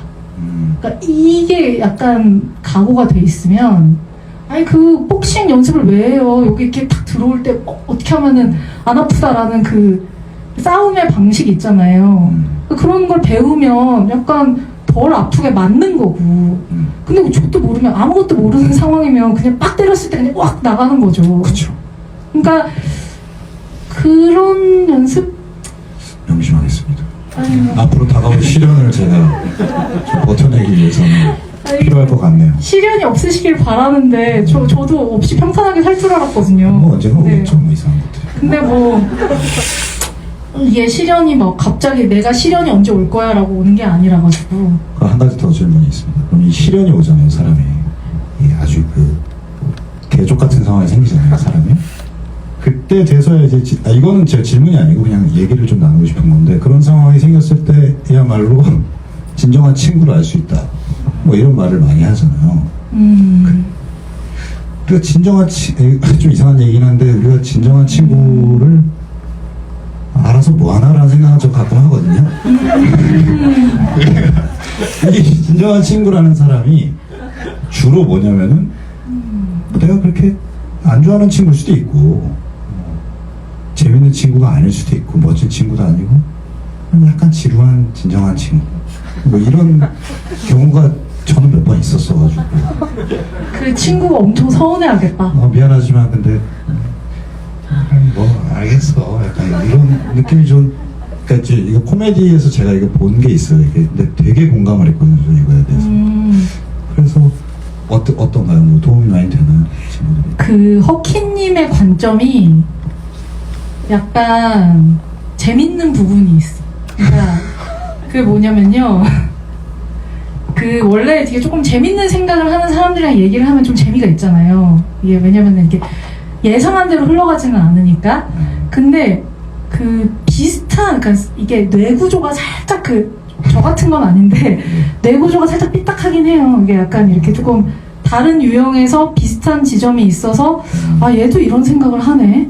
약간 이런 생각을 하게 만드는 게 있는데 왜 보통 사람들은 그렇게 진정한 친구의 의미와 그의 역할에 대해서 그렇게 깊이 생각하지 않거든요.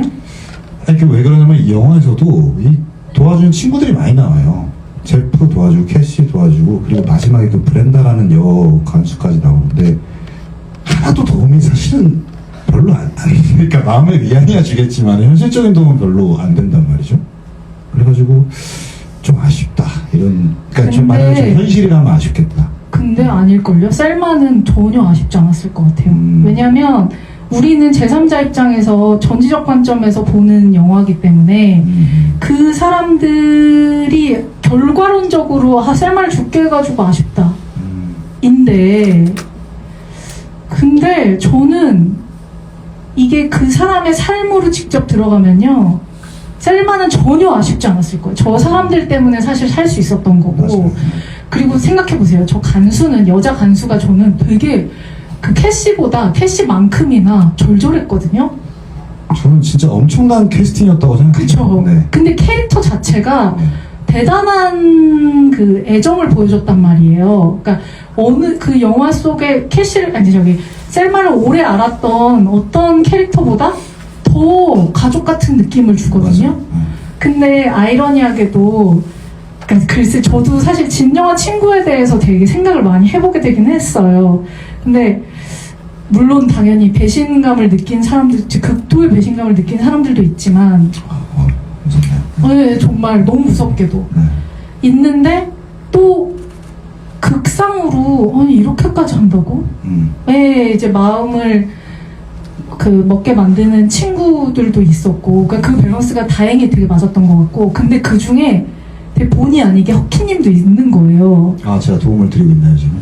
아니 뭐 이렇게 그런 영화 속 어떤 뭐 그런 현실적 도움 이런 거라기보다는, 예를 들면 무슨 도움이냐면 저는 사실 허키님이 제 기자회견에 대한 뭐 올리고 뭐 이런 거 좀 몰랐었어요. 왜냐면 그 당시에는 저는 아무것도 안 봤거든요. 저는 전혀 몰랐어요. 아, 쑥스럽네요. 아니 근데 그랬다가 나중에 허키님이랑 이제 무비랜드로 이제 알게 되면서 팬분들이 저한테 DM을 허키님에 대해서 엄청 보내는 거예요. 이 사람이 이런 사람인데 드디어 너를 만나는 거야. 그래서 이제 그 허키님에 대한 그 프로파일을 막 엄청 이제 저한테 학습을 시켜줬단 말이에요. 허키님이 했던 발언, 그때 캡처. 저 그거 그 생방송으로 봤거든요. 어디 가는 길에 운전하면서 봤어요. 가끔 봐요.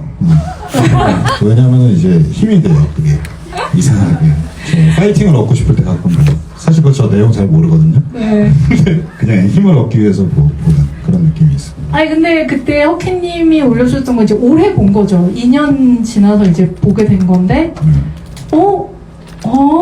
이랬구나. 근데 허키님 말고도 그런 사람들이 더 많을 거잖아요. 맞죠. 그래서 저는 진정한 친구가 도대체 오래 알았다고 진정한 친구가 될 수 있나? 아, 맞아요. 그러니까 그런 아까 그 간수처럼 그런 게 아니라 실제로 뭐 모르겠어요. 사람 인연이라는 게 사실 내가 원한다고 해서 오래 가는 것도 아니고, 뭐 그 일부러 끊어낸다고 끊어지는 것도 아니고, 사귀고 싶다고 사귀어지는 것도 아니거든요.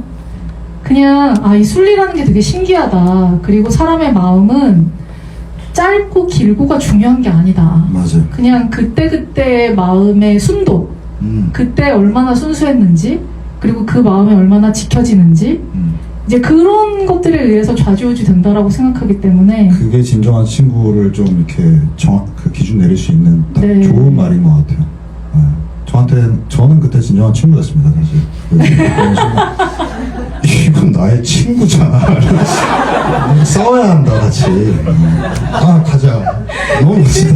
근데 제3자가 보면 별 도움이 안 된 것 같아요. 도움은 안 되지만, 그래도 진정한 친구로서 아니. 스토리 올려줘야죠. 아니 아니 도움이 됐죠. 아니 그러니까 감사합니다. 왜냐면 허키님을 좋아했던 당시에 다른 사람들이 영향을 받았을 거고. 별로 없었을 거예요 그때. 그때 좀 아니 뭐 저 잘 몰랐는데 사실 저는 박시영 실장님도 원래 이제 모르는 사이였었어요. 네네. 모르는 사이였는데 갑자기 저에 대한 막 어떤 얘기들을 이제 그렇죠. 우리의 네. 막 그런 얘기들을 막 많이 올려주시고 해서 그래서 저는 알게 됐거든요. 근데 사람들이 이제는 막 박시영 실장님이 그 얘기를 할 때 박시영 실장님 막 욕할 때 무슨 뭐 민신이랑 친해가지고 막 아니 우리 모르는 사이였는데 아니 무슨 진정한 우정인데 그게. 아 진짜 그게 약간 저는 그래서 그 시영 실장한테 너무 고마웠거든요. 뭐 일면식도 없고 다 모르는 사람인데 이렇게까지 대신 싸워준다고? 약간 이런 느낌 때문에 되게 감사했는데 그걸 또 이 영화에 나오는 어떤 무심한 그 되게 그 무서운 사람들처럼 그거를 또 되게 폄하하고 나쁘게 보고 또 막 이렇게 왜곡시키잖아요. 왜곡시키죠. 저는 사실 제일 지금 이 사태를 겪고 있으면서 무서운 게 뭐냐면 이제 저의 일뿐만 아니라 저랑 또 다른 종류의 어떤 여러 어려움을 겪는 사람들이 있을 거잖아요. 예를 들면 어떤 사람은 너무 부당한 대우로 아픈 사람들도 있고 이게 막 뭐 아무튼 부당한 일로 괴로움을 다 각각으로 막 얻고 있는 사람들이 있을 거란 말이에요. 근데 나도 깨달은 게 나 그 사람들한테 되게 무심했구나. 나도 내 인생 사느라 나 잘 몰랐구나. 이거를 알았던 게 막 그 나치 수용소에 막 그 사람들 가스실로 막 넣는데 다들 그 당시에 살던 사람들 알면서도 방관한 사람들이거나 자기 직업에 충실하다고 가스실 버튼을 히틀러가 와서 누르지는 않았을 거잖아요. 뭐 집 따라 누른 사람이 있었고. 네. 근데 그걸 누르는 사람이나 그런 사람들 다 나 프로페셔널해서 직업의식으로 한 거야 라고 얘기하지만 사실 대단히 비윤리적인 일을 한 거란 말이에요. 그래서 저는 직업의식과 이 윤리성에 대한 특히 이렇게 막 돈을 외치는 시대에서 지금 막 돈 벌면 되는데 뭐 돈 벌 거니까 괜찮아 면죄부를 막 준다 먹고 살려면 어쩔 수 없지. 좀 그 얘기가 제일 싫거든요. 아니 뭐 얼마나 여기서 보세요. 여기 빌이 돈을 얻으려고 하는 이유가 하찮잖아요. 개 하찮아요. 진짜 죽이고 싶게 하찮아요. 그쵸. 자기 뭐 소파 산다고 막 무슨 뭐 예쁜 와이프 뭐 비위 맞추려고. 와이프한테 잘해주려고 그러죠. 네, 근데 진짜 절박한 사람 셀마거든요. 자기 눈도 안 보이고 자식 눈 안 보이는데 심지어는 자식 잘해주려고 자기도 아니야.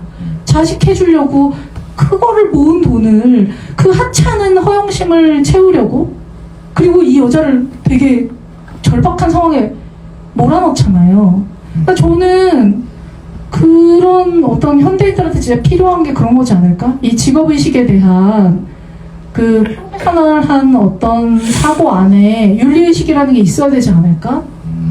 그러니까 저는 그게 오히려 이제 시대적으로 돈이면 다 돼 라는 걸 너무 주입하고 있는 시대여서 이제 그거에 대해서 생각해봐야 되지 않나라는 생각을 되게 많이 하거든요. 그러니까 내가 그 나치 부역자가 되면 안 된다에 대한 그 방관도 저는 부역이라고 생각하거든요.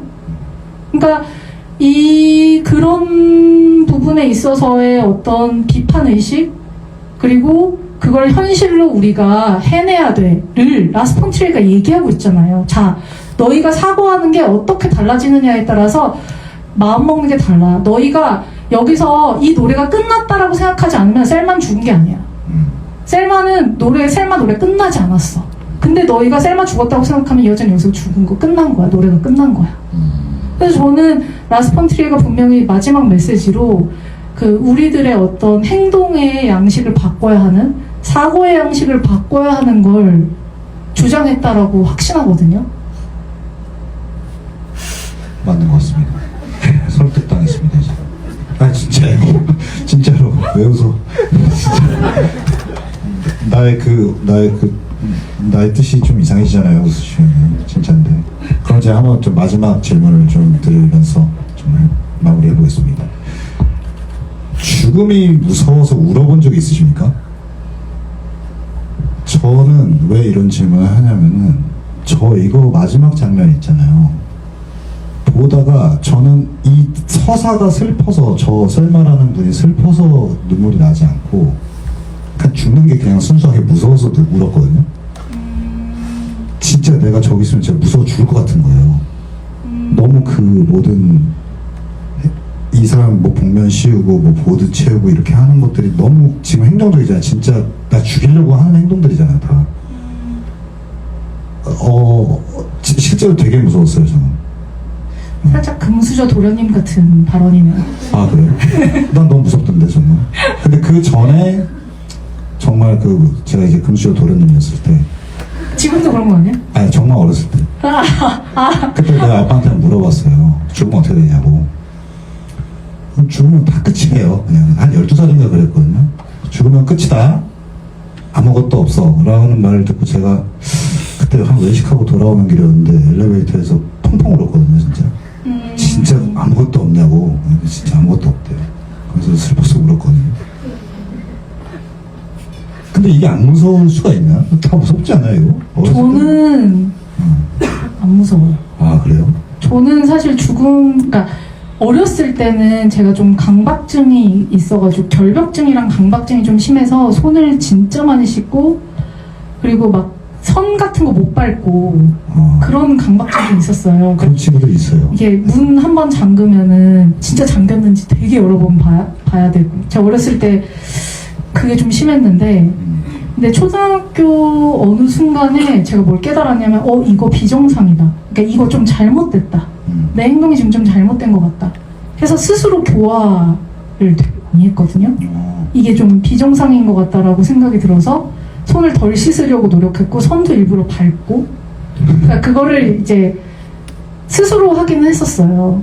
근데 그때는 왜 그 강박증이 있었냐면 저희 어렸을 때 제가 왜 그걸 봤는지 모르는데 에이즈라는 병이 막 그때 막 되게 아, 맞아요. 불치의 아주 무서운 병으로 막 엄청나게 막 얘기도 했었거든요. 근데 그때는 지금 이런 인터넷이 있는 시대가 아니었기 때문에 TV로만 다 보기 때문에 그 포비아가 막 생긴 거예요. 어린데 우연히 뉴스에서 보게 된 그게 너무 막 무서워서 막 부모님이 직장 갔다가 에이즈 걸리면 어떡해? 막 이런 밑도 끝도 없이 말도 안 되는 초등학생이니까 막 걱정하고 막 부모님 건강하게 올 수 있게 해주세요. 막 이렇게 막 혼자 미친 기도를 하고 막 저도 비슷한 거 많이 했어요. 그쵸. 그게 어렸을 때 약간 조금 경도가 좀 다를 뿐이지 살짝씩 있는 다들 거거든요. 하는 거죠. 그래서 그게 조금 내가 그거를 왜 무서워했나를 이제 단추해 본 적이 있어요. 그러니까 죽음이 무서운 거지. 죽을까봐. 최악의 상황이 무서운 거죠. 맞아요. 네. 근데 저는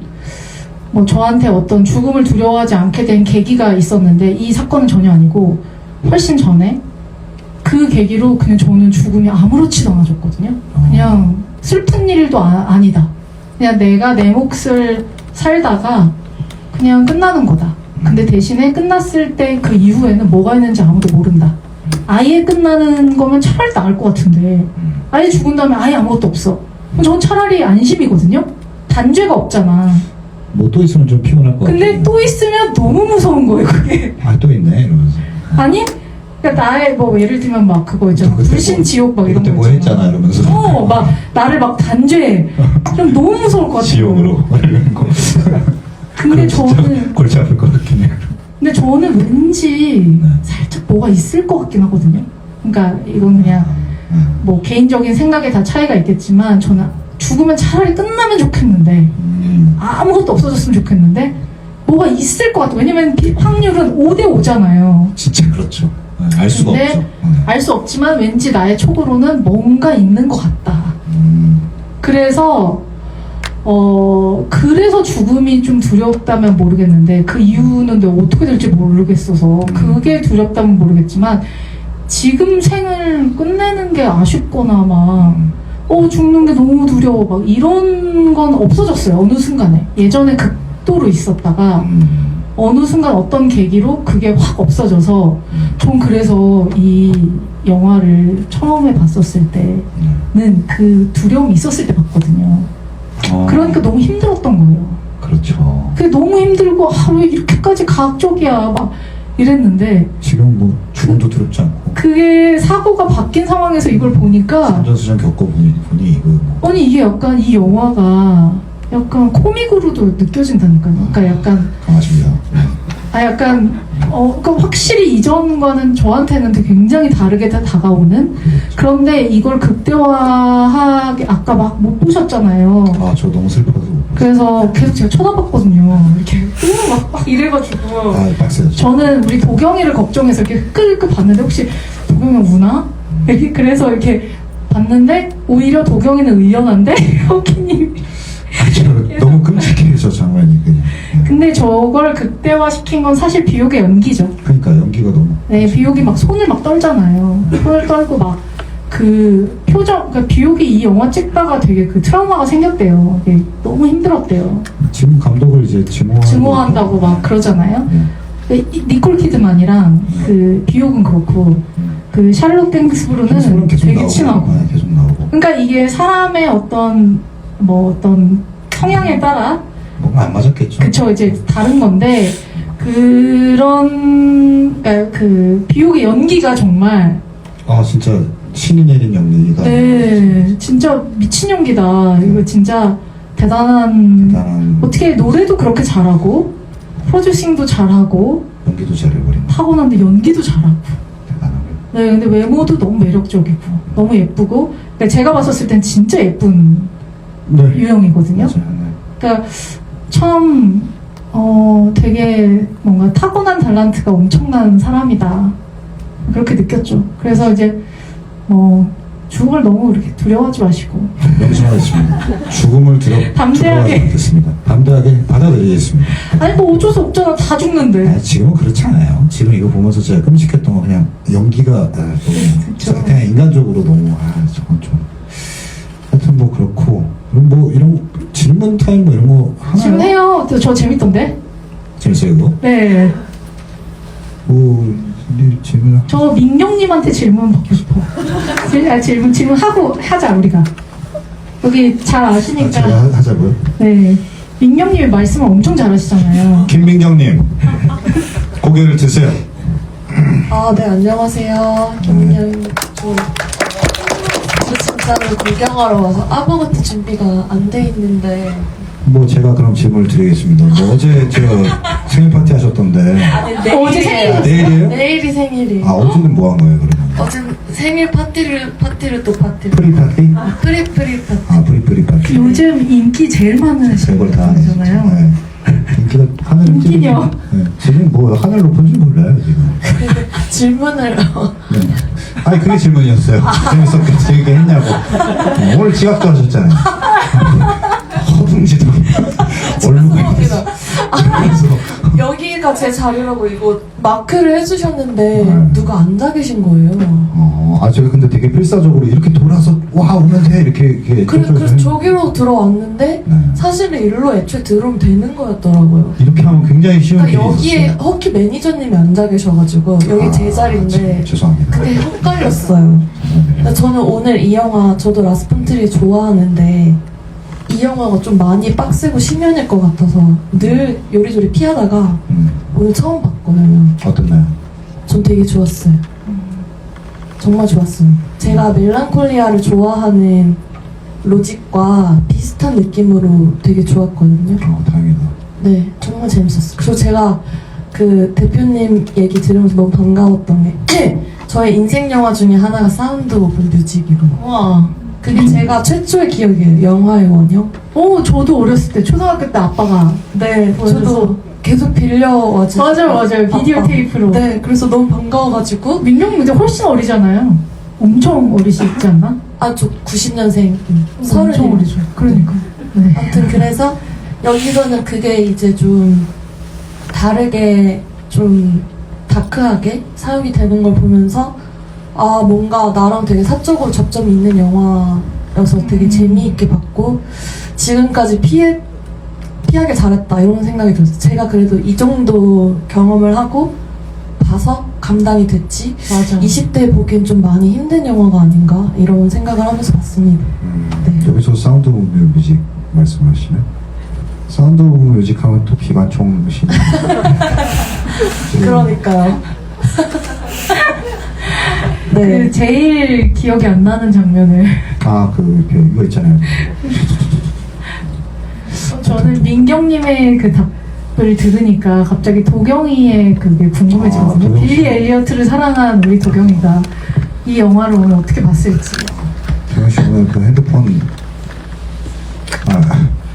얘기 안 하겠습니다. 도영 씨 재밌게 보셨습니까 혹시? 네. 재미없다고는 안 하겠죠? 도경님 어떻게 보셨는지 얘기 좀 해주세요. 괜찮았던 거. 괜찮았다. 괜히 당첨됐다 이렇게. 나는 빌리 엘리어트로 충분했는데. 그럼 별점을 매긴다면 몇 점 정도 되겠습니까? 이 영화가. 5점. 아 그게 10점 만점에 5점이에요? 5점 만점에 5점. 와 진짜? 그럼 어떤 부분이 제일 좋아서 5점인가요? 전체. 전체. 앞으로 살다 보면 이런 이렇게 난감한 상황이 생길 때가 있어요. 그러니까 잘 준비해 주세요 이제. 또 뭐 혹시 질문이 있다면 한번 해주시죠. 보신 분들 중에 없나요? 많으실 것 같은데. 원래 처음에 잘 안 하시거든요. 좀 유도하는 방법 같은 게 있나요 혹시? 아니 그렇진 않은데 누가 되게 잘하면 그 다음에 막 이렇게 돼요. 뭐 용자가 하면 여기. 이세스 모자를 쓰고 재밌는 모자를 쓰고 오셨군요 오늘. 네. 사실, 그러니까 뭐 질문이라기보단 저도 이제 이 영화에 대한 어떤 감상을 좀 얘기를 하고 싶어서 표현을 들었는데, 저는 이제 40대고, 40대 화이팅. 네. 만약에, 그러니까 저는 오히려 그 반대로 생각했던 게 20대나 좀 젊었을 때 이 영화를 봤으면 약간 그 홍대병 기질이 있어서 그냥 좋은 영화다라고 그냥 생각을 했을 텐데, 나이를 들고 좀 삶을 살아가고 이 영화를 보니까 안 그래도 사는 게 빡센데 이 영화도 이렇게 빡센 거를 본다는 게 조금 오히려 더 이렇게 힘들게 다가왔더라고요. 그래서 저도 그런 생각 가끔 해요. 네, 오히려 젊었을 때 봤으면은 젊었을 때 봤으면은 좀 그냥 막연하게 그냥 좋은 영화고, 아까 저 뒤에 계신 분 얘기했던 것처럼 그냥 어떤 예술성으로서 좋은 영화 이렇게 평을 했을 수도 있을 텐데, 40대가 되니까 영화 참 힘들죠. 힘든고, 마치 영화가 네가 사는 게 이 영화 속 인물보다 힘드냐고, 진짜 아까 얘기했었던 건 뭐 이렇게 감독이 위에서 조롱한 것 같은 이 영화를 사는 게 이렇게 더 힘든 상황도 있는 거야라고 약간 좀 그런 말을 해주는 약간 그런 느낌이었던 것 같습니다. 되게 생각지도 못했던 그런 어떤 관점이네요. 호키님이랑 되게 비슷한데요? 아니 저는 그렇게까지 생각하지 않았어요. 좀 영화인데 뭐. 근데 뭐 감사합니다. 좀 생각지도 못했네요. 우리 신혜옥 교수님 한번 얘기해봐 주실래요?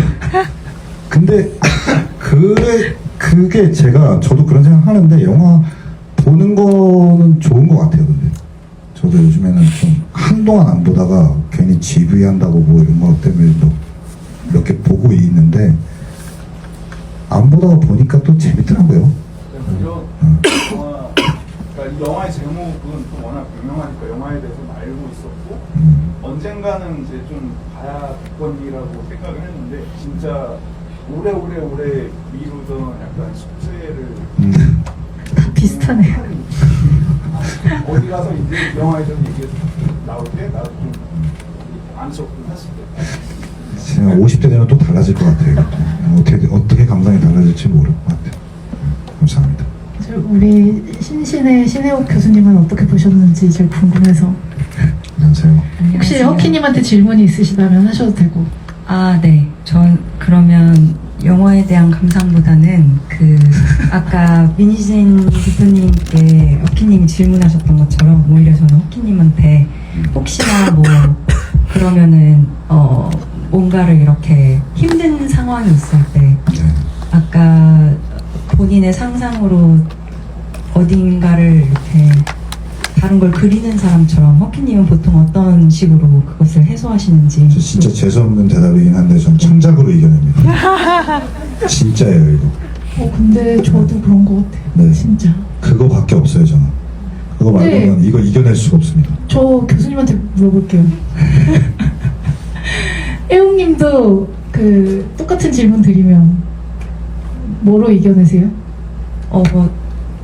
저도 비슷한 상황이어서 그래서 듣고 싶었어요. 저는 일단 저를 바쁘게 몰아놓고 막 그런 상황에서 일에 그냥 몰입할 때 저도 좀 해소가 되는 것 같거든요. 오히려 그 안에 그냥 확 들어가서 현실에서 어려웠던 일은 생각이 안 나고 막 그러는데 지금 딱 너무 바쁜 시기여서 계속 저도 막 이렇게 바쁜 상황에서 뭔가를 완전히 새롭게 해봐야 되나 아니면 그냥 여전히 이 상태를 계속 푹 빠져서 지내야 하나 막 고민을 하고 있는 상황인데 또 이렇게 뭔가를 만드시는 분들이 또 그렇게 얘기해 주시니까 그럴수록 밸런스를 맞춰야죠. 네. 영화를 보고 싶고 맞습니다. 창작도 하시고. 아니 저 진짜예요. 근데 저 진짜로 뭐 이렇게 힘들다 하면은 저 작업합니다. 진짜 재수없긴 한데 그 작업실에 가서 피아노 치고 이래요. 그러고 나면 진짜 한결 나아져요 정말. 저희도 방금까지 막 노트북 앞에서 욕하면서 일하다가 왔거든요. 그래서 좀 많이 위안이 됩니다. 고생 많으십니다. 더 있나요? 없으면 뭐 이렇게 오늘 지우기를 마무리하는 걸로 할까요? 덕분에 너무 재밌었어요. 오늘 와주셔서 정말 감사합니다. 혼자 있으면 못했어요. 네. 감사합니다. 감사합니다. 와주신 분들 다 감사합니다. 네, 다음에 또 뵙겠습니다.